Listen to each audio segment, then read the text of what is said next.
Chapter 2. The little boy was faithful in his trips back and forth from the baby's crib with handfuls of nourishment from the oven, but soon there was nothing left but bones. As he became thirsty, he climbed up on the sink, running water into the plastic cup Mommy kept for him. Getting his sissy to drink was hard, for Junior had to fill the baby's bottle with water, then screw the nipple back on. He had tried using milk from the great white box, but the milk fell out. He fed the baby with difficulty because of big flying bugs which kept crawling out from under the baby's diaper and occasionally getting into her mouth. He would bat them away, but they retreated only to the far end of the crib, endlessly searching for the growing raw sores that were rapidly covering the baby's flesh. What little energy baby Brenda had left was expended in a periodic protest of the black masses that were inhabiting the crib itself, once night came. By the beginning of the 6th day, not even the daylight kept them away. The little boy stared through the window all day, waiting for his mommy to come back. He could see people walking past the house, but they were at least 30 feet away from the window. The boy turned away and sat down on the floor. His eyes wearily scanned the dim and faded interior of the living room, and for the first time, it occurred to him that his mommy might not come home. After 6 days, the child was learning loneliness, and in the nights, a fear of the dark. He stopped going to the baby's crib altogether, because he was tired of brushing the big black flying bugs away from the baby. He stopped going into the kitchen because he could find no more food to eat. Once he opened a cabinet that he could reach and found some cans with pictures of food on them, but the food wouldn't come out. He tried to bite the cans, but they made his teeth hurt. Junior thought about how hungry he was and how lonely he was, and he began to cry. It was not a child's whine, but a very adult sob, the need for companionship replacing the need for survival. The boy wanted to eat. He wanted his mommy back. He wanted to keep the lights on when the sun went down, but he didn't know how. He wanted to wake his sister from her slumber beneath a living blanket of roaches. He cried at these thoughts and others more nameless and terrible that came to take their place. It seemed that only his crying could fill up the vacuum which surrounded him, and the boy screamed louder and louder, hoping that his solitary voice could fill the room and keep it filled with his humanity, and everything would be better. His hours of screaming had developed into shock by the time the police broke into the deserted house. The neighbors tried to soothe the little boy once the police came. Junior and the infant were hospitalized for 3 weeks. Junior's physical injuries were not severe, but the extent of the emotional scars was never determined. For almost a week, Junior did not say a word, staring blankly into space, his exhausted body silently recuperating. From that day on, he became withdrawn and extremely shy. He seldom laughed or cried, his face always wearing the same tired expression, solemn, distant, cold. Both of the children suffered digestive complications caused by spoiled meat and general malnutrition. Brenda Jean's body was racked by intestinal infections, vaginal infections, anemia, and dehydration. She had recurrent urinary infections and a general infection of the skin, extending from the chest to the ankles, a physical reminder of the weeks spent in the same diaper. Brenda Jean recovered to a large extent, except for an hysterical fear of roaches.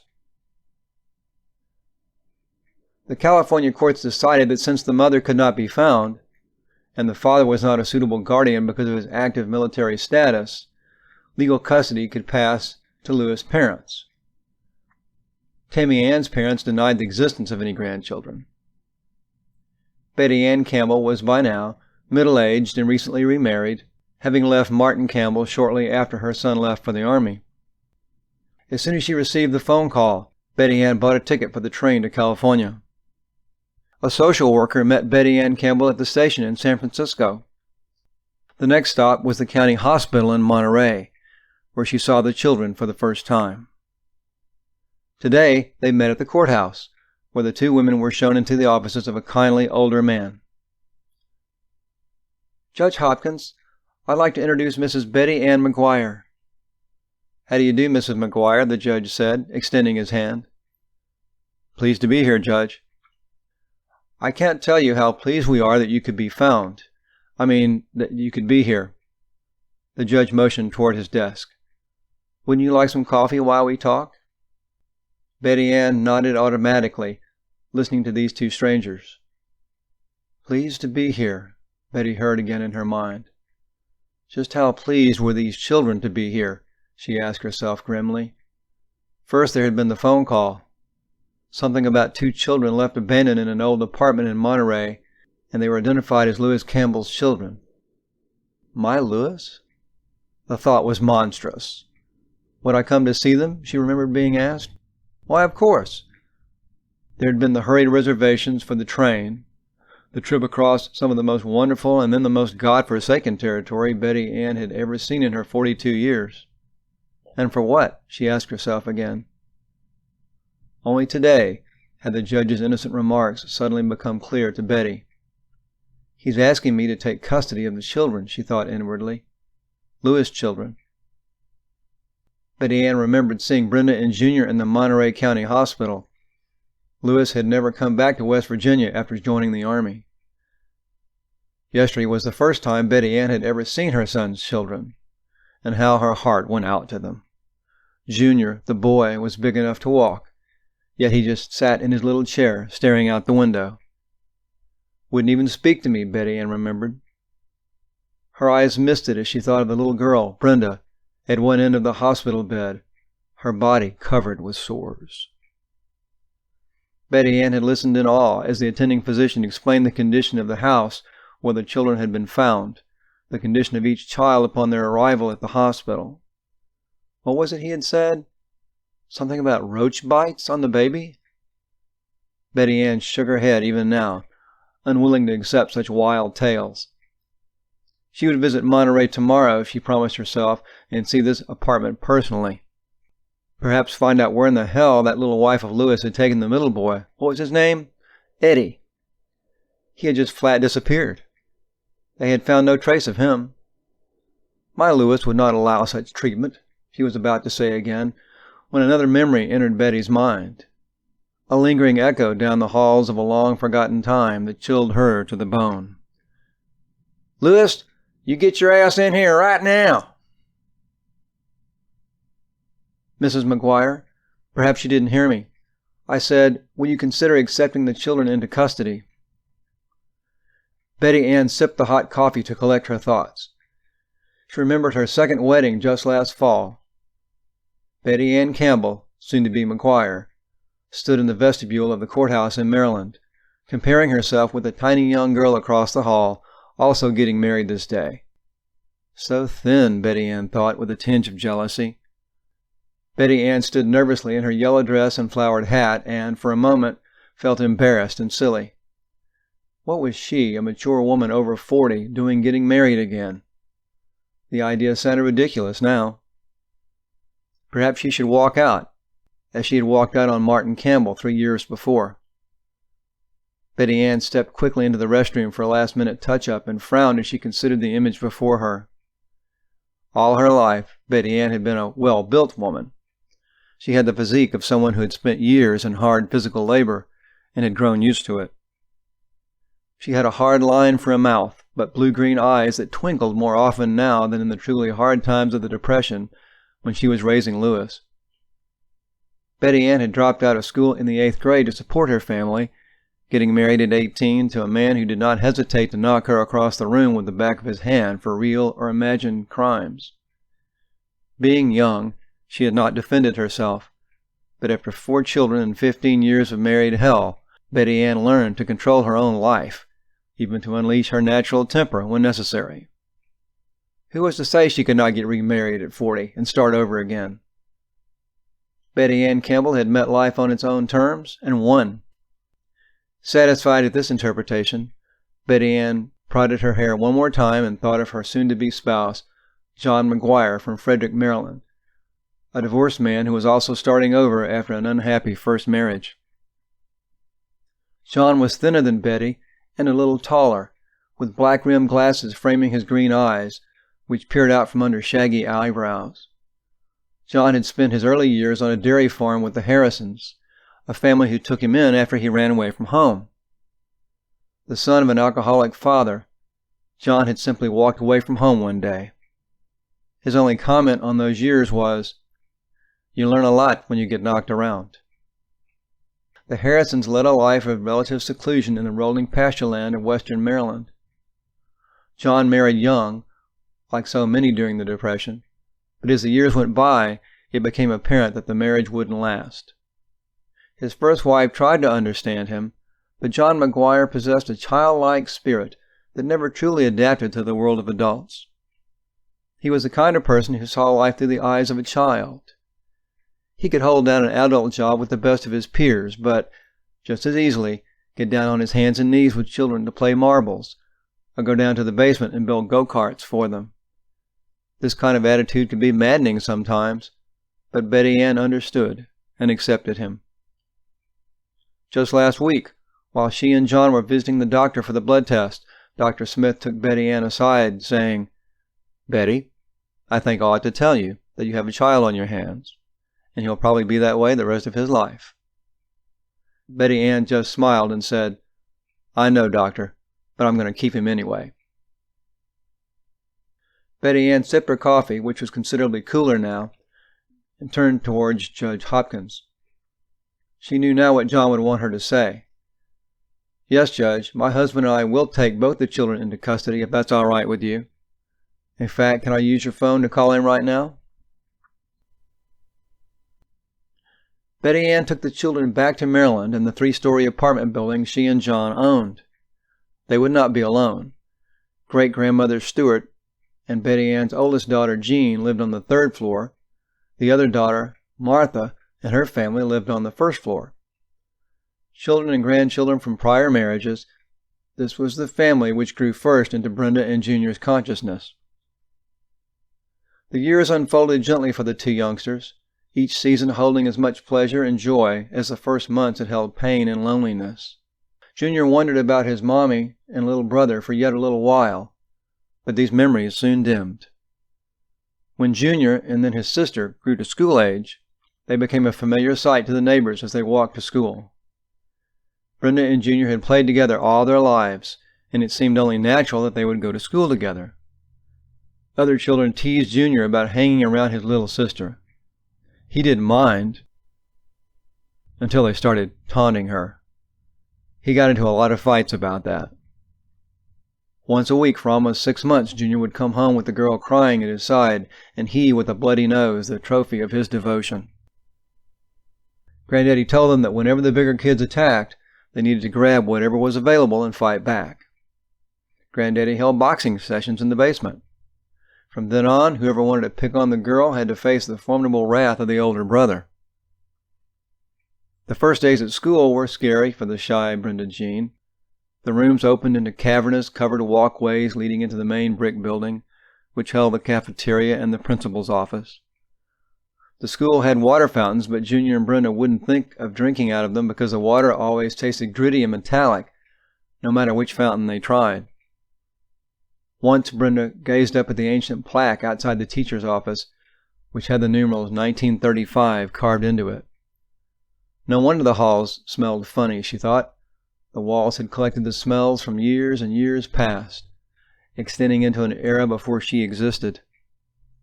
The teachers were all ancient and wrinkled, some of them as old as 60, but they were all helpful and friendly, and the children settled down to their studies of grammar and arithmetic at their first school.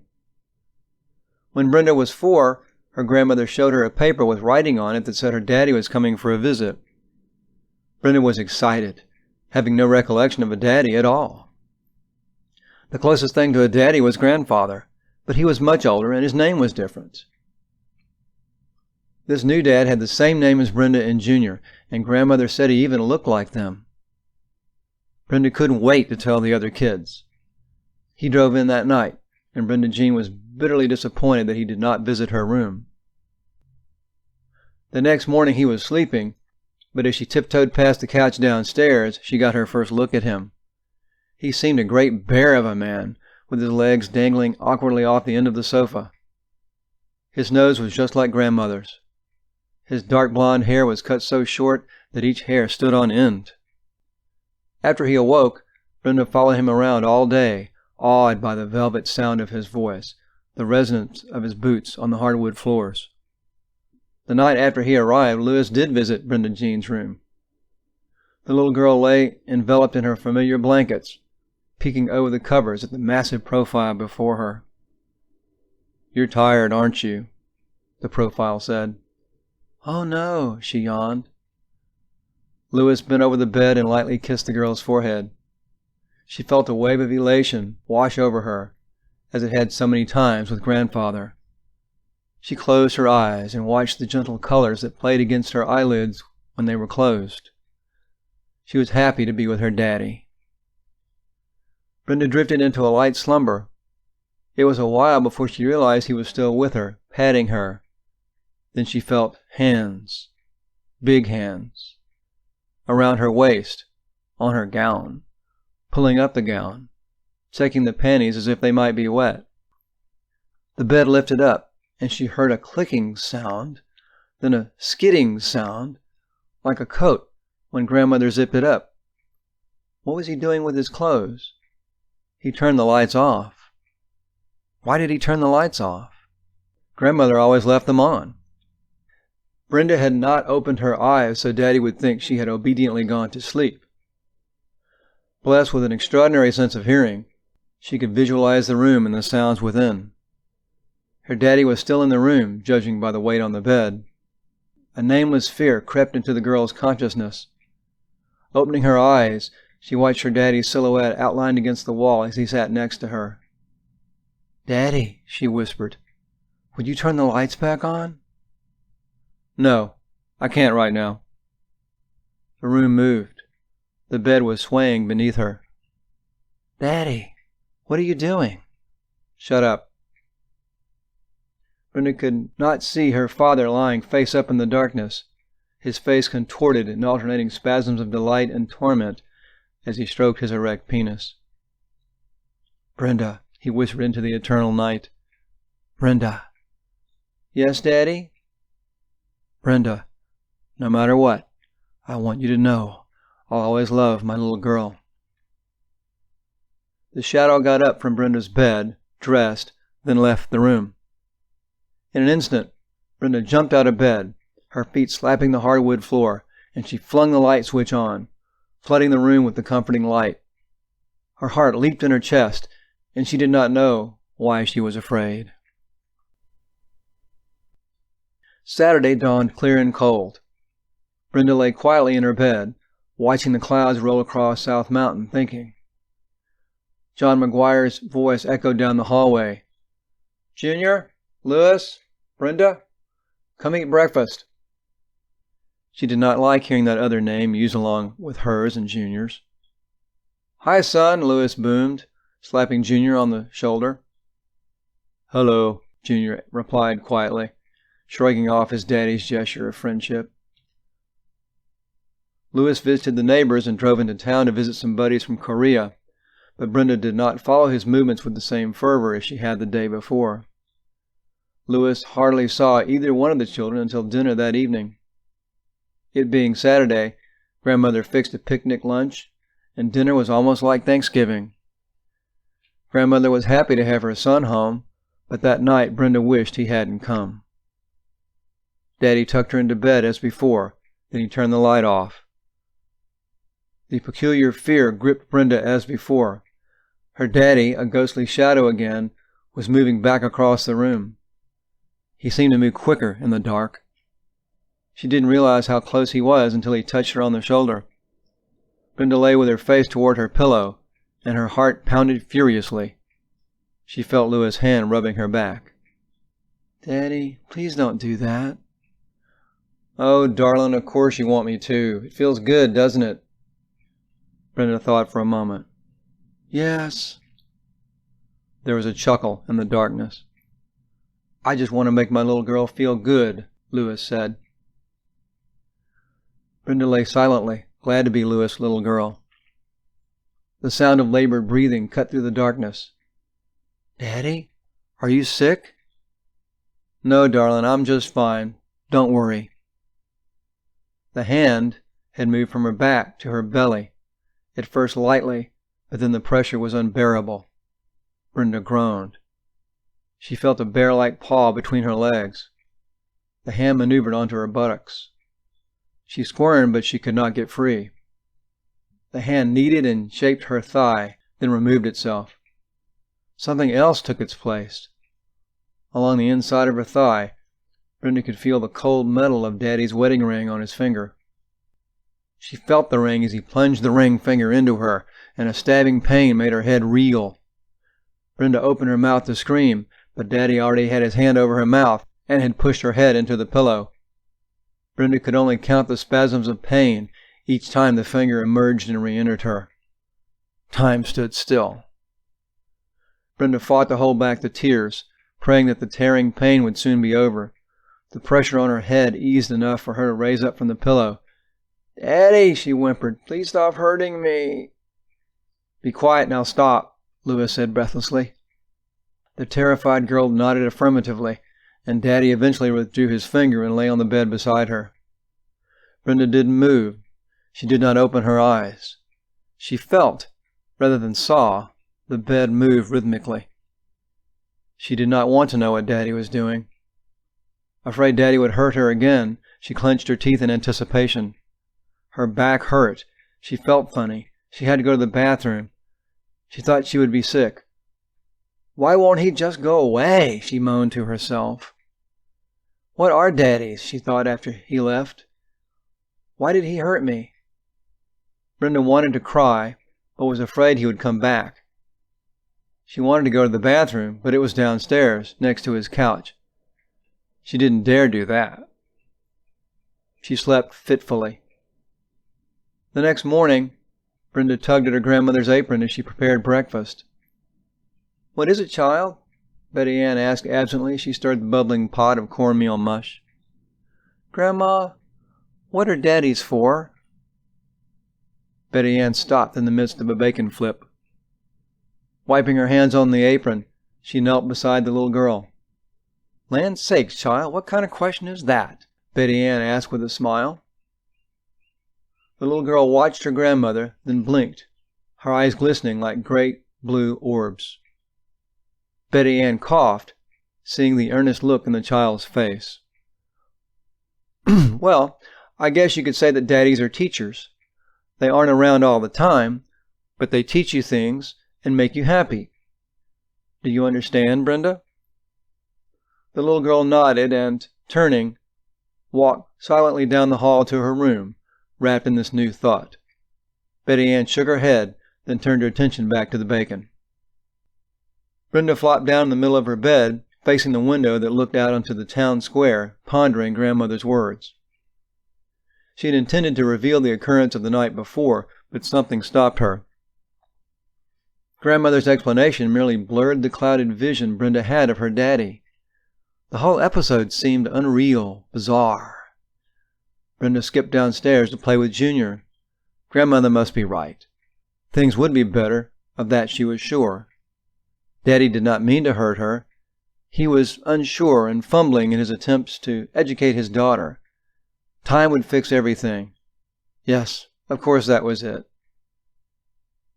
Brenda took care to avoid her father the rest of the day. Lewis was preparing to return to his unit. Brenda helped in the kitchen, humming loudly to herself as she worked. From time to time, a pang of regret would stab her to the quick. But Brenda was happy, and she did not know why. For lunch, there was salad, fried chicken, and vegetables from the garden. Grandmother baked some bread. For dinner, Lewis took the family out to eat. They went to a small restaurant downtown.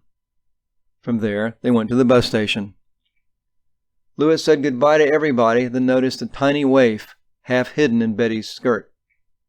He knelt down beside Brenda and told her that she was his little girl and that he would always love her. He kissed her lightly on the forehead, then got on the bus. At first she was glad to see him go, but all at once she burst into tears and did not know the reason for that either. The night Lewis left, Brenda tossed and turned, her confusion mounting over the burden she carried from the nights with her father. She had told no one, not even Junior. The house creaked, as it always did when Brenda couldn't sleep, as if it was calling to her.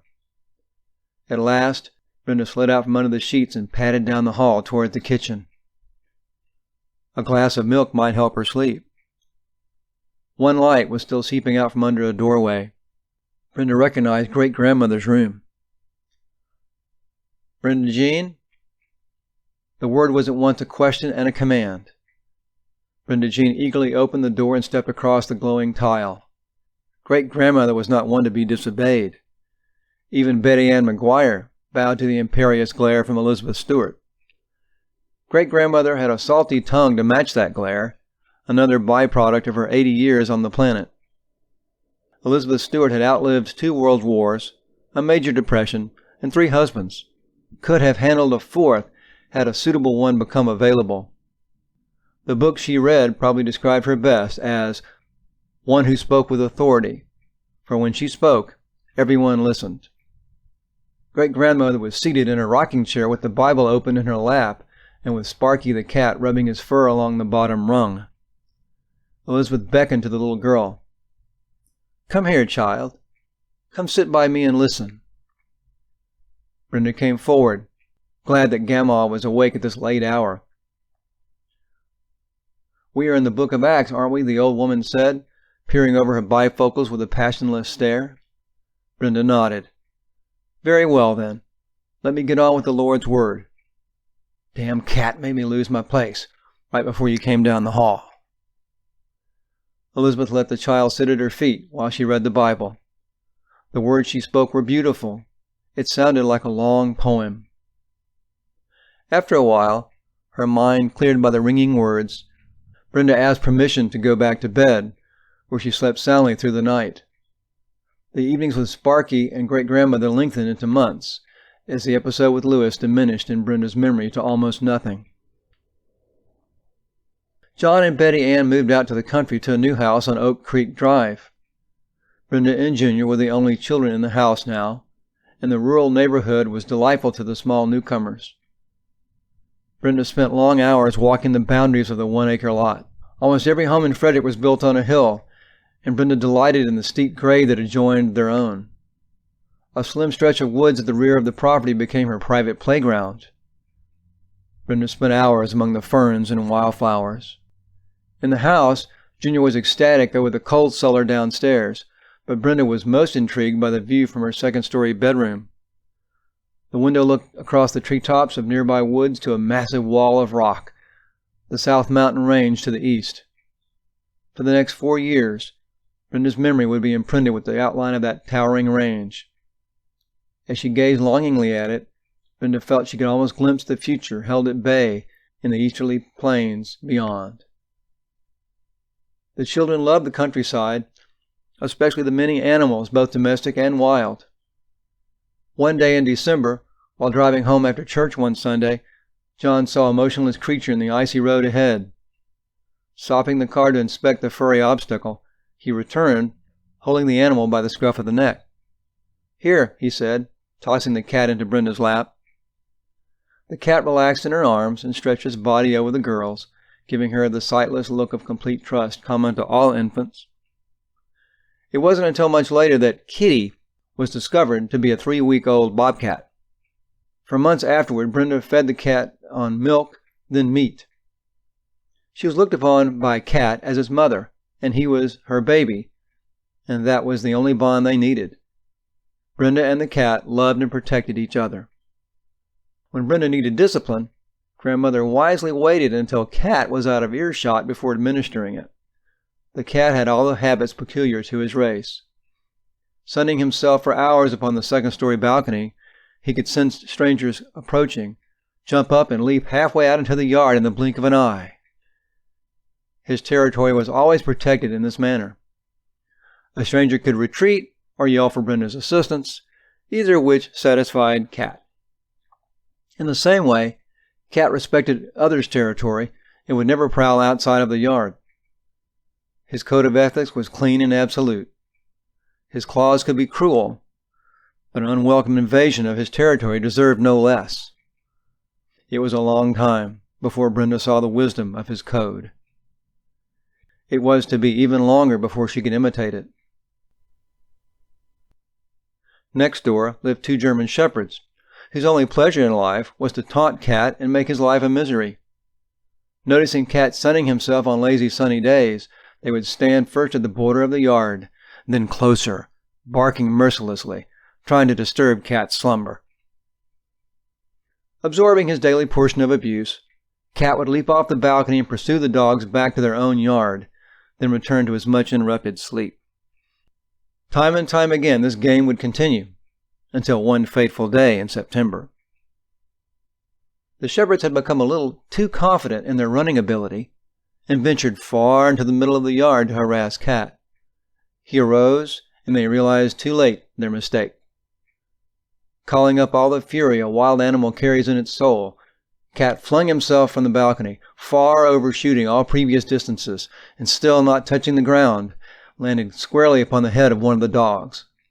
Yelping for his life, the dog ran for the safety of his home, but his fate was up to Cat, who never asked for mercy in his life, and who gave none.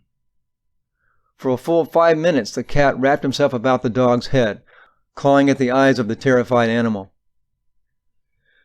A few days later, Brenda's beloved cat died unexpectedly of food poisoning, a curious postscript to the blindness of the dog. Brenda didn't bother to question the dog's owner.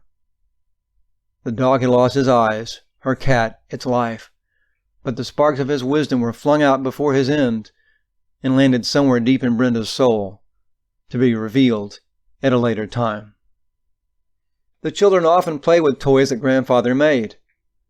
Grandfather often brought items home each evening, hustling them downstairs to his workshop and out of sight on the nights he didn't work late. Try as they might, the children couldn't discover his project. Junior tried peeking in the downstairs window to the workshop, to no avail. Every night after supper, John disappeared into his little room. One day he emerged to announce his surprise was ready. Brenda, Jean, and Junior trooped downstairs to find 2 gleaming bicycles. Grandfather had raided junkyards daily until he had enough parts to construct the 2 bikes. Although the bikes were a collection of motley handlebars and mismatched fenders, the children were delighted. Brenda rode Whitetail every day, little knowing that the time she had left in Frederick was coming to an end. As Brenda turned 8, she looked forward to 3rd grade, having mastered her times tables already the previous year. Brenda would stare out the window during the tiresome class, dreaming of South Mountain, or Betty Ann McGuire's chocolate cakes, or the color of roses in the moonlight. Periodically a shout would jolt the little girl back to reality. "Brenda, do you know the capital of our state?" The little girl would blink, her gentle blue eyes focusing on the figure in front of her desk. "Ma'am?" The laughter was shushed by the stern glare of the teacher. "I said, do you know the capital city of our state?" "Well, Mrs. Moore, I think it's Annapolis." Surprised by the correct answer, Mrs. Moore screwed up her spinsterish face and tried again to humiliate yet another frail little girl with corn silk hair who insisted on staring out the window instead of listening obediently to her elders. "Very good, Brenda." The spinster barely hid her contempt behind a crooked smile. "Now, can you tell the class the capital city of the United States?" The teacher rocked back on her heels in anticipation. "Do you mean the first capital, Mrs. Moore, or the one they have now in Washington, D.C.? Taken aback by this unexpected question, Olivia Moore searched her memory frantically, trying to locate in her mind the city the little girl referred to. "Young lady, are you trying to be impertinent with me?" "No, ma'am." "Washington, D.C. is quite sufficient for now, thank you." Mrs. Moore about-faced and returned to her platform. Mrs. Moore droned on for what seemed an eternity. Lecture changed from history to math, although the tone of voice did not. A beautiful monarch butterfly landed on the window pane by Brenda Jean, then leaped skyward, floating into the sunny field beyond. The butterfly was so beautiful it made Brenda smile. Her smile quickly disappeared as Mrs. Moore's chalk squealed across the blackboard in loud staccato strokes. Mrs. Moore's ghostly presence haunted every corner of the room. As the day continued, a mimeographed sheet fluttered across Brenda's desk, mimicking the butterfly. Now, class, here is your English essay assignment on the board. You will have 1 hour to complete your paper. You may begin. Sighing, Brenda opened her notebook. Schoolwork again. She rocked from side to side in her hardwood chair, straining to see around the massive bun atop Mrs. Moore's head to the scrawl beyond. Prodding her lip with the end of her pencil, Brenda composed what she hoped was an acceptable essay. The air slowed within the room as the afternoon sun danced invitingly on the desktops. Brenda fought to maintain her concentration. As she turned over the third sheet of paper, she realized her hand was cramping. Without a thought, Brenda switched the pencil to the other hand and continued writing, and these new lines were as straight as their predecessors. Brenda Jean Campbell, I've told you before, never use that hand. The apparition had materialized in front of the girl's desk again. Mrs. Moore punctuated each word with a vicious slap of her ruler, creasing the little girl's knuckles cruelly and sending her pencil skittering across the desk. The teacher had arrived beside Brenda's desk just in time to see the little girl change hands in one rhythmic sweep. This upset the teacher's sense of propriety. Why, it was preposterous. The use of the left hand was bad form. Olivia Moore thought of the Spanish word siniestra, left-handed, cousin to sinister, a mark of evil. Let children use whatever hand they choose, and soon there will be anarchy in the classroom. Control must be exercised. Stop that silly boo-hooing right now, young lady. Continue your essay with the correct hand.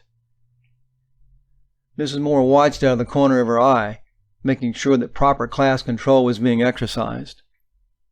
Satisfied, she glided noiselessly down the next row of desks, continuing her inspection. At the end of the day, Mrs. Moore confronted Brenda one more time. The girl stood silently beside the teacher's desk, unconsciously rubbing the bruised left hand as she watched Mrs. Moore inscribe notations on a pad of paper. Brenda Jean, I want you to take this note home to your parents. Mrs. Moore, I don't live with my parents. I live with my grandparents. Do not interrupt, Brenda Jean. As I said, take this note home to your grandparents. I'm sure they will be interested in its contents. Mrs. Moore's waxen countenance glowed with satisfaction as she watched the girl fold the note soberly and put it in her purse. Don't lose that note, young lady. I'll expect an answer tomorrow. Betty Ann McGuire came home unusually early that day, having worked an 8-hour shift instead of the usual 12. She had barely settled into her armchair before Brenda appeared at her side. Why, hello, Pumpkin. How are you doing today? The little girl smiled a little, then held out her hand, clutching the note from school. I'm fine, Grandma, but I think I'm in trouble at school. Here's my note. Well, let's see, honey bun. Betty Ann smiled as she took the paper. It wasn't like Brenda to misbehave. What's the matter, honey bunch? You not answering questions in class? Grandmommy told you not to be so quiet. Those teachers like kids who speak right up. The twinkle in her eye faded as she looked at the angry blue marks across the knuckles of Brenda Jean's left hand. What in the world happened to you, child? Betty Ann gripped the hand so quickly it made Brenda Jean gasp. It's in the note, Grandma. Betty Ann read the lengthy scrawl on the paper. A look of apprehension, then consternation filled the older woman's face. She turned toward the bedrooms, where John would be taking his afternoon nap. John! John! Have you seen this note Brenda brought in from school today? A disembodied voice drifted down the hall. Yes, I saw it. I'll tell her to show it to you when you got home. "How do you like that newt?" John said, in his Maryland dialect. "I think it's the biggest bunch of shit I've ever seen, that's what I think." Betty Ann slammed the note down on the side table. "Did you see the marks on her hand? I'm damned if anybody touches my children besides me. I've got a mind to call that son of a bitch and teach her right down and give her a royal piece of my mind, that's what." John padded down the hallway in his bare feet, tucking his shirt tail in. "I had never heard of such a thing. That newt said Brenda was lazy and disobedient in class. I think that teacher got her newts mixed up," he said. "I'll tell you what," Betty Ann continued, her anger unabated. "I'm going to call Red down at the factory and let him know I'm coming in late. I'm going to march down to that son of a bitch in school and I'm going to meet this Mrs. Moore. I'll get to the bottom of this, let me tell you." After a moment, she turned her wrathful gaze on the little girl. "I hope this teacher is full of beans, young lady, or your ass is grass, and I'm going to be the lawnmower." "Yes, ma'am," Brenda replied, hurrying down the hall to her room.